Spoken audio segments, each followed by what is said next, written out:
Hello everyone, कैसे हैं आप? आपका आपके YouTube channel Digvijay commerce classes पर एक बार फिर से स्वागत है।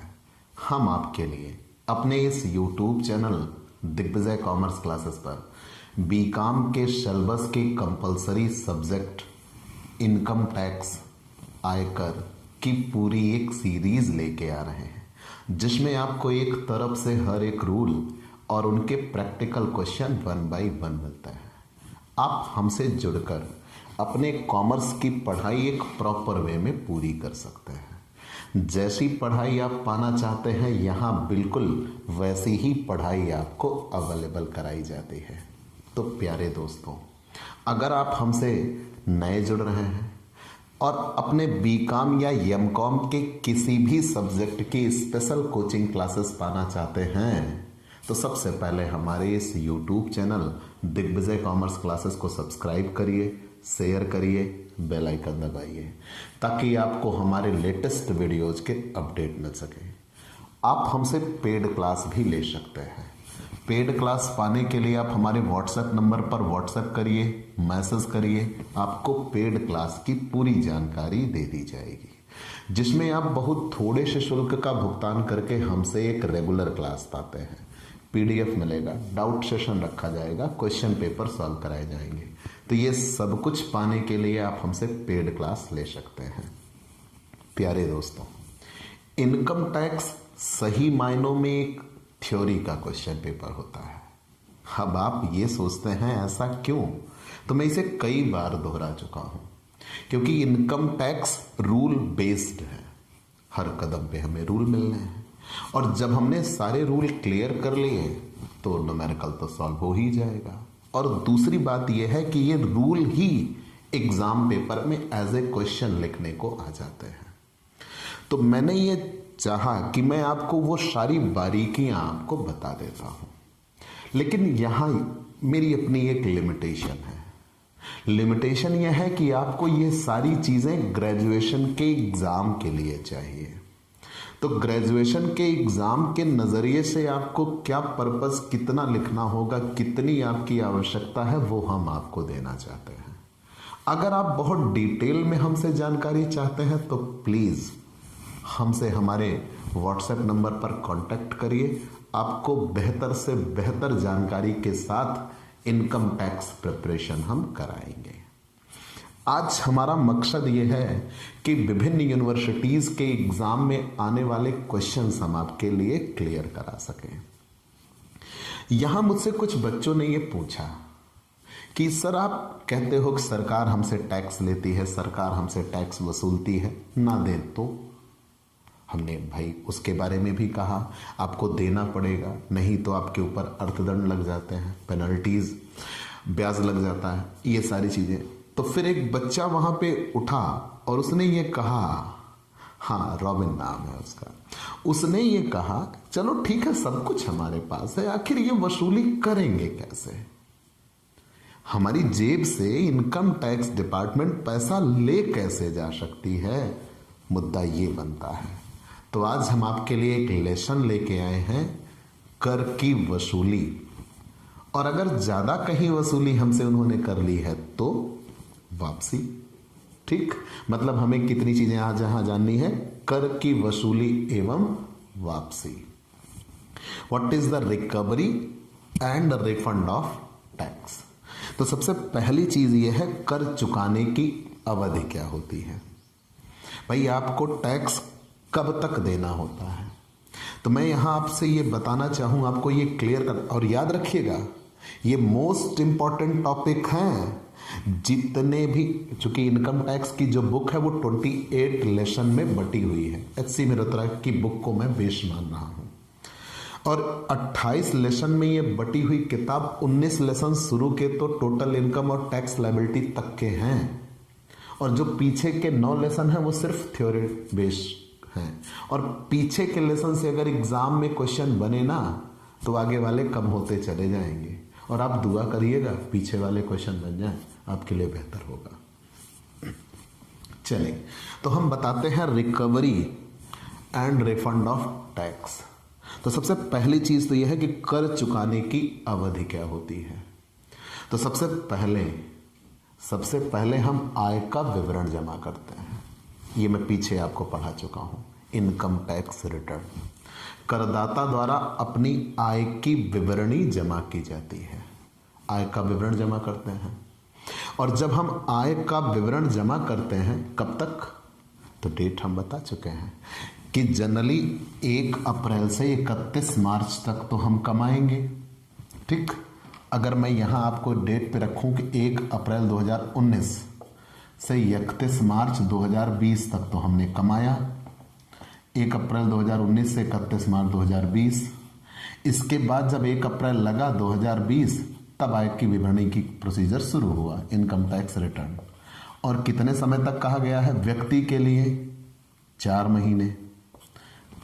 4 महीने तो अप्रैल, मई, जून, जुलाई, मतलब 31 जुलाई। कंपनी के लिए 6 महीने। अगर हम 92E में आते हैं तो 8 महीने का ये प्रोसीजर था। तो इनकम टैक्स रिटर्न हमने फाइल कर दिया।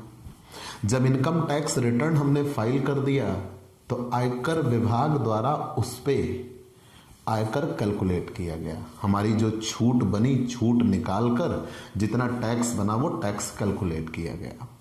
और टैक्स कैलकुलेट करने के बाद आयकर विभाग ने हमारे पास एक मांग का नोटिस भेजा। याद रखिएगा, नोटिस ऑफ डिमांड है क्या?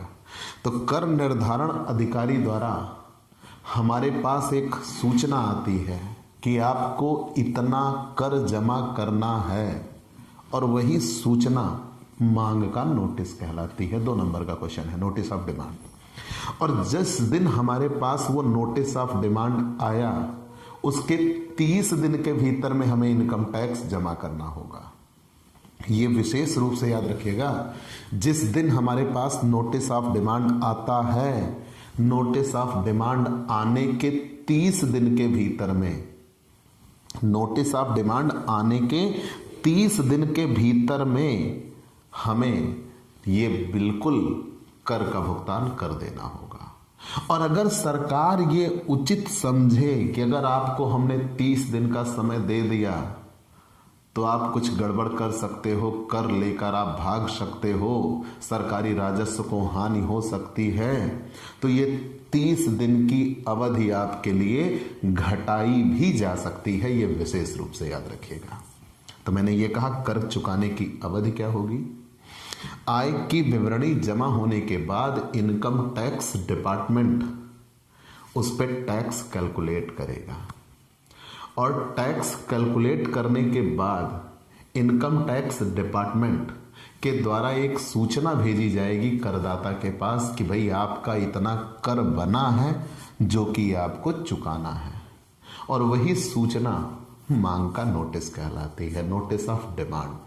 और करदाता के पास जैसे ही वो सूचना पहुंची, सूचना पहुंचने के 30 दिन के अंदर में उसे कर का भुगतान करना होगा।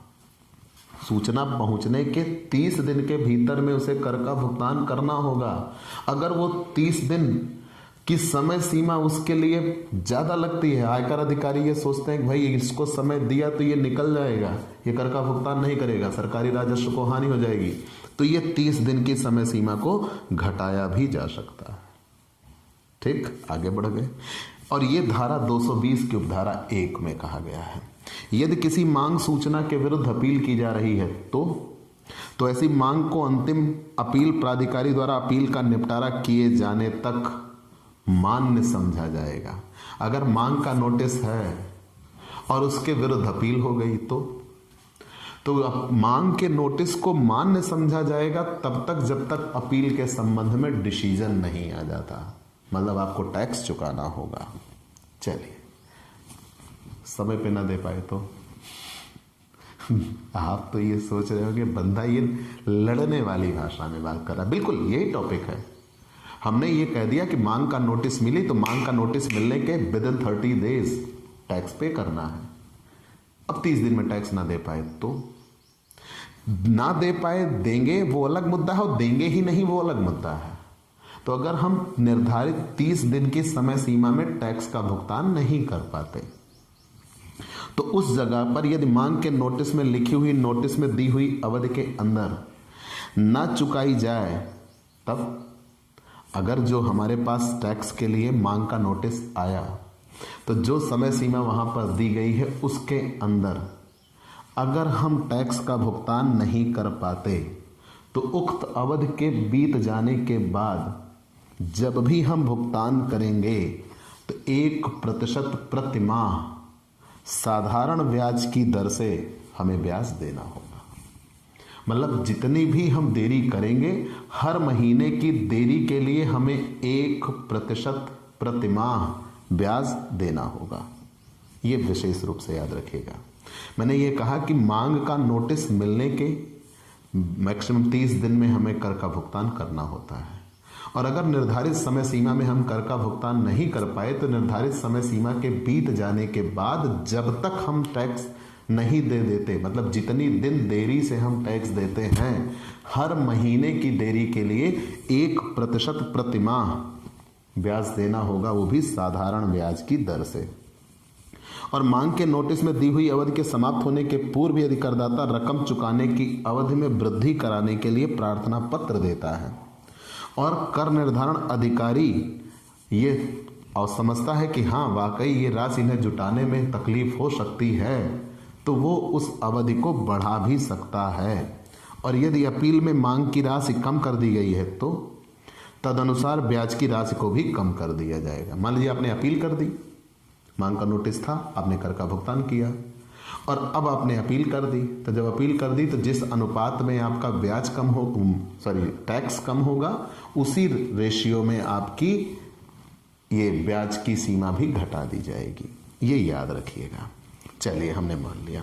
और अगर भविष्य में मान लीजिए अपील की गई और अपील करने के संदर्भ में आपके आयकर की राशि को बढ़ा दिया गया तो ब्याज की राशि को भी बढ़ा दिया जाएगा। ये विशेष रूप से याद रहे। ठीक, चलिए हमने ये जान लिया। ब्याज की माफ़ी क्या है? क्या ब्याज की माफ़ी भी है? आपने ये जाना कर की वसूली कब तक करनी है, मतलब कर हमें कब तक पे करना है। फिर आपने ये जाना अगर हम निर्धारित समय पर नहीं दे पाए तो सरकार क्या करेगी, हमसे ब्याज चार्ज करेगी। क्या कुछ ऐसा भी हो सकता है ब्याज माफ़ कर दे? तो यहाँ ये बात है, प्रधान मुख्य कमिश्नर या मुख्य कमिश्नर या प्रधान कमिश्नर या कमिश्नर करदाता के प्रार्थना देने पर यदि निम्न से संतुष्ट हों तो ब्याज कम अथवा माफ़ कर सकता है, लेकिन सिर्फ ब्याज। क्या ऐसी राशि का भुगतान करने में करदाता को वास्तव में कठिनाई होगी, मतलब अमाउंट बहुत बड़ा है और उसको जुटाने में उनको दिक्कत होगी, तो ब्याज को कम कर सकते हैं या समाप्त कर सकते हैं। राशि का भुगतान करने में चूक ऐसी परिस्थितियों के कारण हुई जो करदाता के वश में नहीं थी। मान लीजिए वो टैक्स देने जा रहा था, रास्ते में एक्सीडेंट हो गया और वो कोमा में चला गया तो वो टैक्स नहीं दे पाएगा। तो जब कोमा से बाहर आएगा तब टैक्स देगा, तब तक के लिए फिर ब्याज छोड़ा जा सकता है, लेकिन वो बशर्ते कमिश्नर उचित समझे तो, नहीं तो देना पड़ेगा। कर निर्धारण के संबंध में किसी पूछताछ में तथा राशि वसूली में करदाता ने सहयोग दिया है। अगर करदाता ने बराबर नियमित सहयोग दिया तो ये माना जाएगा हाँ कहीं कोई गलती रही होगी, इस वजह से ऐसा हुआ, ये हमेशा कोऑपरेट इसने किया हुआ है, तब वो ब्याज की राशि घटा सकते हैं या हटा भी सकते हैं, मतलब माफ़ी भी दे सकते हैं। चलिए हमने ये चीज़ें जान ली। करदाता से प्रार्थना पत्र मिलने पर प्राधिकारी करदाता को अपना पक्ष रखने का उचित अवसर देंगे। उचित अवसर देने के बाद प्रार्थना पत्र को अस्वीकार भी कर सकता है या सारा का सारा या आंशिक ब्याज माफ भी कर सकता है। ऐसा आदेश पत्र प्राप्त होने वाले माह की अंतिम तिथि से 12 माह में करना होगा। तो अगर करदाता ने प्रार्थना पत्र दिया तो उस प्रार्थना पत्र को पाने के बाद उसको अपना पक्ष रखने का उचित अवसर दिया जाए और उचित अवसर देने के बाद चाहें तो ब्याज को कम या माफ कर सकते हैं या और ऐसा कब तक कर सकते हैं, जिस दिन वो मिला उसके पत्र मिला उसके 12 माह की तिथि तक में ये कर देना होगा। चलिए हमने ये चीजें आपको बता दी। अब मुद्दा ये बना, मैंने कहा अवधि क्या होगी, कर चुकाने की अवधि वो बता दिया। फिर आपने ये जाना कि कर की अवधि के साथ साथ अगर समय पे ना दे पाए तो ब्याज का भुगतान करना होगा। क्या कुछ ऐसा भी हो सकता है कि ब्याज की माफ़ी मिल जाए, तो मैंने वो भी बताया, हाँ ब्याज की माफ़ी भी मिल सकती है। फिर हम आते हैं अब चूक में करदाता अथवा चूक करने पर अर्थदंड। यदि स्वीकृत समय के अंदर मांगी हुई रकम का भुगतान न हो तो करदाता को भुगतान की चूक में माना जाता है और ऐसी चूक करने पर कर निर्धारण अधिकारी के आदेशानुसार उस पर अर्थदंड लगाया जाएगा। हालांकि अर्थदंड पाठ आप अलग तरीके से पढ़िएगा, अलग लेसन है, और चूक होने पर अर्थदंड लगाया जा सकता है। लगातार चूक करने पर अर्थदंड की राशि समय समय पर बढ़ाई भी जा सकती है, परंतु किसी भी दशा में अर्थदंड की कुल राशि न चुकाई गई राशि से अधिक नहीं होगी। आगे बढ़ जाते हैं। और यदि कर निर्धारण अधिकारी चूक के कारणों को उचित तथा पर्याप्त समझता है तो अर्थदंड नहीं लगाएगा। मतलब अगर कोई करदाता निर्धारित समय सीमा में कर का भुगतान नहीं करता, रकम का यदि स्वीकृत समय के अंदर भुगतान मांगी गई रकम का भुगतान ना हो तो करदाता को भुगतान की चूक में माना जाएगा। और भुगतान की चूक में जब माना जाता है तो कर निर्धारण अधिकारी के आदेशानुसार उस पर अर्थदंड लगाया जाएगा। और अर्थदंड चूक होने पर अर्थदंड लगाया जा सकता है, और अगर चूक लगातार बार बार हो रही है तो अर्थदंड समय समय पर बढ़ाया भी जा सकता है। और यदि कर निर्धारण अधिकारी ये उचित समझे कि हाँ चूक होना वाजिब था, चूक हो सकती थी, तब फिर वो ब्याज को माफ भी कर सकता है, सॉरी अर्थदंड को माफ भी कर सकता है, नहीं लगा सकता। वसूली के तरीके। कर कैसे वसूल करेंगे? हम नहीं दे रहे हैं तो हमारे पास पैसे हैं, हम सामर्थ्यवान हैं। कर, ब्याज, जुर्माना, अर्थदंड या अन्य कोई भी राशि है वो आयकर अधिकारी हमसे कैसे वसूल करेंगे, हमें ये जानना है। मैंने क्या क्या कहा? कर, ब्याज, जुर्माना, अर्थदंड, ये सब चीज़ें आयकर अधिकारी हमसे कैसे वसूल करते हैं। तो ये सारी चीज़ें आयकर अधिकारी हमसे कैसे वसूल करेंगे? तो सबसे पहले टैक्स रिकवरी ऑफिसर बनाए गए हैं, और उन टैक्स रिकवरी ऑफिसर द्वारा यदि करदाता कर चुकाने के लिए चूक में हो तो टैक्स रिकवरी ऑफिसर अपने हस्ताक्षर के अंतर्गत बकाया राशि का विवरण बनाकर निम्न में से कोई या एक से अधिक विधियों से आपसे कर की वसूली कर सकता है। कैसे? आपकी चल या अचल संपत्ति की कुर्की या उनकी बिक्री करा के आपसे वसूली कर लेगा। याद रखिए, अगर आप कर के भुगतान की चूक में हैं, आप कर का भुगतान नहीं कर पा रहे हैं या नहीं करने जा रहे हैं, तो टैक्स रिकवरी ऑफिसर अपने हस्ताक्षर करके निम्नलिखित में से किसी एक तरीके से आपसे कर की वसूली कर लेगा। आपकी चल या अचल संपत्ति की कुर्की या उसकी बिक्री करके। दूसरा, करदाता को गिरफ्तार करके जेल में भी बंद कर सकता है। तीसरा, करदाता की चल या अचल संपत्ति के प्रबंध के लिए रिसीवर भी नियुक्त कर सकता है जो अब उसकी देखरेख करेगा। ठीक, ये तो टैक्स रिकवरी ऑफिसर के पास पावर है। वेतन कुर्क करना। अगर वो करदाता वैतनिक कर्मचारी है, उसे वेतन मिलता है, तो जिस संस्था से उसको वेतन मिलता है उस संस्था को वो आदेश दे सकते हैं कि यह वेतन इसका सीधा हमारे पास दे दीजिएगा, इस कर्मचारी को वेतन नहीं दीजिएगा। तो वो संस्था वेतन सीधा आयकर अधिकारी आयकर ऑफिस में जमा कर देगी, तो आपका वेतन भी कुर्क करके वसूल किया जा सकता है। मतलब वेतन आपको मिलना है, नौकरी आप करोगे, पैसा आयकर वाले ले लेंगे। ठीक। तीसरा, अगर आपने कोई माल किसी को उधार बेचा है या किसी को आपने उधारी दी है तो वो आपका देनदार है, वो आपको पैसे देगा, और आपने उसके प्रूफ रखे हैं कि फला व्यक्ति से हमें इतने रुपए मिलने हैं, तो उस पेपर के बिहाफ पर वो वसूली इनकम टैक्स वाले उससे कर लेंगे, वो पैसे आपको नहीं मिलेंगे। मतलब आपने जिसको उधार दिया है उससे पैसा कौन वसूल लेगा? इनकम टैक्स डिपार्टमेंट उससे पैसा ले लेगा, आपका टैक्स उसमें मान लिया जाएगा। न्यायालय से, यदि किसी न्यायालय के पास करदाता के भुगतान होने वाली कोई संपत्ति रखी हुई है तो न्यायालय से भी कर निर्धारण अधिकारी या कह लीजिए आयकर विभाग द्वारा न्यायालय में जाकर आपकी उस संपत्ति से अपने हिस्से की राशि या कर की राशि वसूल ली जाएगी। ठीक, जैसा हम दिवालिया आदि के संदर्भ में देखते हैं। चल संपत्ति को बेचकर, अगर आपके पास कोई चल संपत्ति है जिसे एक स्थान से दूसरे स्थान तक लाया ले जाया जा सकता है, मूवेबल एसेट्स कहते हैं, अगर आपके पास कोई चल संपत्ति है तो उस चल संपत्ति को बेच कर भी कर की वसूली की जा सकती है। राज्य सरकार द्वारा वसूली कैसे होती है। अभी तक तो चूंकि आपने ये पढ़ा है कि इनकम टैक्स किसकी जिम्मेदारी, केंद्र सरकार की। इनकम टैक्स कौन वसूल करता है, केंद्र सरकार। लेकिन इनकम टैक्स संबंधित राज्य सरकार को भी ये वसूली का कार्य सौंप सकती है। तो यदि किसी क्षेत्र में कर की वसूली का कार्य राज्य सरकार को सौंप दिया जाता है तो राज्य सरकार इस राशि को स्थानीय करों के साथ उसी प्रकार वसूल करेगी जिस प्रकार उन व्यक्तियों से स्थानीय करों को वसूला जाता है। विदेशों से समझौते के अंतर्गत कर वसूली। यदि केंद्रीय सरकार तथा विदेश की किसी सरकार के बीच भारतीय आयकर अधिनियम तथा उस देश के आयकर से संबंधित अधिनियम के अंतर्गत वसूली करने का द्विपक्षीय समझौता हो गया हो और भारत में निवासी करदाता पर कोई कर बकाया हो और उस करदाता की उस देश में कोई संपत्ति हो तो टैक्स वसूली अधिकारी केंद्रीय प्रत्यक्ष कर बोर्ड को बकाया कर की राशि का प्रमाण पत्र प्रेषित कर सकता है। जैसे कोई व्यक्ति यहाँ का है, यहाँ का निवासी व्यक्ति है और वो मान लीजिए यहाँ निवासी हो चुका है।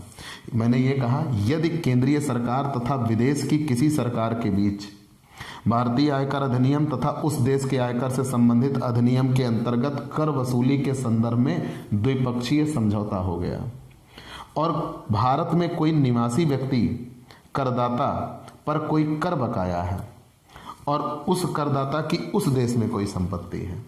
एक फेमस उदाहरण दूं जी, फेमस उदाहरण अक्षय कुमार का ले लीजिए। अक्षय कुमार भारत के नागरिक नहीं है, कनाडा की नागरिकता रखता है। अक्षय कुमार के पास कनाडा की नागरिकता है, लेकिन जब ये भारत में चूंकि अधिकतर समय भारत में ही रहते हैं तो भारत में ये निवासी होते हैं। तो जब भारत में ये निवासी होते हैं तो भारत में इन्हें कर तो देना होगा और कनाडा के ही हिसाब से भी इन्हें कर देना पड़ता है। तो अगर मान लीजिए जैकलीन फर्नांडीज की बात कर लीजिए तो जैकलीन श्रीलंकन नागरिक है लेकिन भारत में रहती है तो भारत में इन्हें कर देना होगा। तो जब भारत में इन्हें कर देना होगा और इनकी कोई प्रॉपर्टी श्रीलंका में हो तो भारत के टैक्स ऑफिसर ने श्रीलंका के टैक्स ऑफिसर से यह समझौता कर लिया हो कि ये यहाँ कर इनकी निवासी है, यहाँ इनका कर बनता है और आप ये नहीं दे रही हैं तो वहाँ पे आप इनकी संपत्तियों से आप इतना वसूल कर लीजिए और उतना हमें दे दीजिएगा। ये चीज़ें समझौता हो सकता है। अर्थदंड, जुर्माना, ब्याज तथा अन्य किसी राशि की वसूली कैसे की जाएगी। इस अधिनियम के प्रावधान के अंतर्गत उपर्युक्त राशियां देय हैं तो उनकी वसूली भी उसी प्रकार की जाएगी जिस प्रकार से कर की वसूली की जाती है। चलिए मान लिया। और मुकदमा चलाकर भी आपसे वसूली की जा सकती है। यदि सरकारी ऋणों की वसूली करने का किसी अन्य अधिनियम में मुकदमा चलाकर वसूली का कोई प्रावधान है तो सरकार करदाता के विरुद्ध मुकदमा चलाकर सरकारी राशि की वसूली कर सकती है। तो मैंने कैसे कहा, टैक्स रिकवरी द्वारा वसूली होगी, वेतन कुर्क करके वसूली होगी, देनदारों से पैसा ले लिया जाएगा, न्यायालय से पैसा ले लिया जाएगा, चल संपत्ति को बेच कर लिया जाएगा, राज्य सरकार भी वसूल सकती है और विदेशों से समझौते के अंतर्गत वसूली की जा सकती है। अर्थदंड, जुर्माना, ब्याज आदि भी उसी तरीके से वसूल किया जाएगा जिस तरीके से कर वसूल किया जाता है और मुकदमा चलाकर भी आपसे वसूली की जा सकती है। ये तो बात थी कर की वसूली। अब मुद्दा यह निकल के आया, कर की वसूली तो हो गई, कर की वापसी क्या है, रिफंड ऑफ टैक्स। यदि कोई करदाता देय कर से अधिक कर की राशि का भुगतान कर चुका है या कर देता है, यदि कोई करदाता देय कर से अधिक राशि के कर का भुगतान कर देता है तो इस आधिक्य को वापस पाने का उसे अधिकार है और यही वापसी कर की वापसी कहलाती है। ठीक, नाम से ही स्पष्ट है कि यदि कोई करदाता अधिक कर का भुगतान कर देता है तो ये कर की वापसी होगी। ठीक, चलिए हमने मान लिया। वापसी कैसे उदय होती है भाई, कर कैसे ज्यादा हो गया। बेसिकली अगर आप नियमित कर निर्धारण आप पर किया गया, नियमित कर निर्धारण पर गणना की गई, देय कर की राशि से उद्गम स्थान पर काटी गई कर की राशि ज्यादा हो गई तो जो आप पहले ही टीडीएस के रूप में पैसा दे चुके हो वो ज़्यादा है और जो आपका रेगुलर असेसमेंट हुआ वो रेगुलर असेसमेंट में कर कम बना तो आप टैक्स ज़्यादा दे चुके हो। अब आपको टैक्स देना बाकी नहीं है बल्कि जो टैक्स आप ज़्यादा दे चुके हो वो आपको मिलना है। भुगतान की गई राशि, अग्रिम कर की राशि तथा स्वयं कर निर्धारण। मान लीजिए आपने जो टैक्स दिया जो सेल्फ असेसमेंट किया, स्वयं कर निर्धारण के द्वारा राशि बनी, और जो आप भुगतान कर चुके हो एडवांस पेमेंट ऑफ टैक्स के तौर पर, तो एडवांस पेमेंट ऑफ टैक्स ज़्यादा है और जो स्वयं कर निर्धारण है वो भी ज़्यादा है, तो उन परिस्थितियों में आप कर की वापसी पाते हो। तो मैंने ये कहा कि अगर नियमित कर का निर्धारण हो रहा है, रेगुलर असेसमेंट में पढ़ा चुका हूं, जिसमें करदाता आय की विवरणी जमा करता है और आयकर अधिकारी उस पर टैक्स लगाते हैं, और वहां जितना आपका टैक्स बना उससे ज़्यादा ही आप टीडीएस दे चुके हो, तो आपका टैक्स वापस आएगा। अगर कहीं ऐसा हो कि आपने जो एडवांस पेमेंट ऑफ टैक्स दिया है वो ज़्यादा दे दिया है, तब आप पे टैक्स वापस आएगा। अगर आपने सेल्फ असेसमेंट किया और आपने टैक्स ज़्यादा दे दिया है, तब आपका कर वापस आएगा। और अगर कोई त्रुटि हुई थी और त्रुटि के सुधार होने पर आपका कर भार कम हो जाता है, तब आपका कर वापस किया जाएगा। और अगर आप अपील करते हो और अपील में आप जीतते हो, तो जीतने के बाद यदि आपका कर भार कम हो जाता है तो भी आपका टैक्स वापस आएगा। और अगर आप पे कोई दोहरा करारोपण हो गया था और वो सिद्ध हो जाता है कि हाँ आप पे डबल चार्ज लग गया है, तो उसकी स्वीकृति हो जाने पर भी आपका कर वापस आता है। वापसी मांगने के लिए अधिकृत व्यक्ति कौन है? कौन वापसी मांग सकता है? स्वयं करदाता, जिसने ज़्यादा कर दे दिया है। और जब एक व्यक्ति की आय पर दूसरे व्यक्ति की कुल आय में शामिल की जाती है, तो ऐसी आय के संबंध में वापसी मांगने का अधिकारी वह दूसरा व्यक्ति है जिसकी कुल आय में वह आय शामिल कर दी गई है। ठीक, जैसे मान लीजिए मेरी आय तुम्हारी आय में जोड़ दी जाए, तो जब मेरी आय तुम्हारी आय में जोड़ दी जाए तो तुम्हारी आय पे वो कर ज़्यादा बन जाएगा, तब तुम कर की वापसी मांगने के अधिकारी बन जाओगे। जब मृत्यु, अयोग्यता, दिवाला या समापन आदि ऐसी कोई परिस्थितियां हो, तो उसकी ओर से उसके हित के लिए कानूनी प्रतिनिधि, ट्रस्टी, संरक्षक, रिसीवर ऐसी मांग कर सकता है। और वापसी मांगने की कार्यविधि क्या होगी, समयावधि क्या होगी? वापसी की मांग धारा 139 के प्रावधानों के अनुसार आय का रिटर्न दाखिल करके की जा सकती है। अग्रिम कर तथा स्वयं कर निर्धारण पर अधिक कर राशि जमा करने पर या आदि मामलों पर भूल सुधार की दशा में कोई प्रार्थना पत्र देना आवश्यक नहीं है। चलिए, ये सारी चीजें आपने जान लिया। और वापसी पर ब्याज, अगर आपने वापसी की स्वीकृति में विलंब हुआ तो आधा प्रतिशत प्रतिमाह की दर से सरकार आपको ब्याज भी देती है। इतनी चीज आप जान लीजिए, बस। उससे ज्यादा आपको इस लेसन में जानने की आवश्यकता नहीं है। ठीक, तो आपने कर की वसूली एवं वापसी समझ लिया। यह भी एक बेहतर लेसन है जो आपसे एक क्वेश्चन के तौर पर पूछा जा सकता है। तो प्यारे दोस्तों, आप हमसे पेड क्लास ले सकते हैं। पेड क्लास पाने के लिए आप हमारे व्हाट्सएप नंबर पर व्हाट्सएप करिए, मैसेज करिए, आपको पेड क्लास की पूरी जानकारी दे दी जाएगी। अगर आप इनकम टैक्स की सबसे बेहतर, सबसे दमदार तैयारी करना चाहते हैं, एग्जाम प्रिपरेशन सबसे शानदार सुनिश्चित करना चाहते हैं, तो दिग्विजय कॉमर्स क्लासेस आपके लिए वो विकल्प लेके आ रहा है। आप अपनी तैयारी को एकदम पुख्ता तौर से मजबूती के साथ करिए। और अगर आप हमसे नए जुड़े हैं तो सबसे पहले हमारे इस YouTube channel Digvijay commerce classes को सब्सक्राइब करिए, शेयर करिए, बेल आइकन दबाइए, ताकि आपको हमारे लेटेस्ट वीडियोस की अपडेट मिल सके। तो आज की क्लास में इतना ही। अगले दिन नए टॉपिक के साथ फिर मुलाकात होगी। चलते हैं दोस्तों, बाय बाय दोस्तों।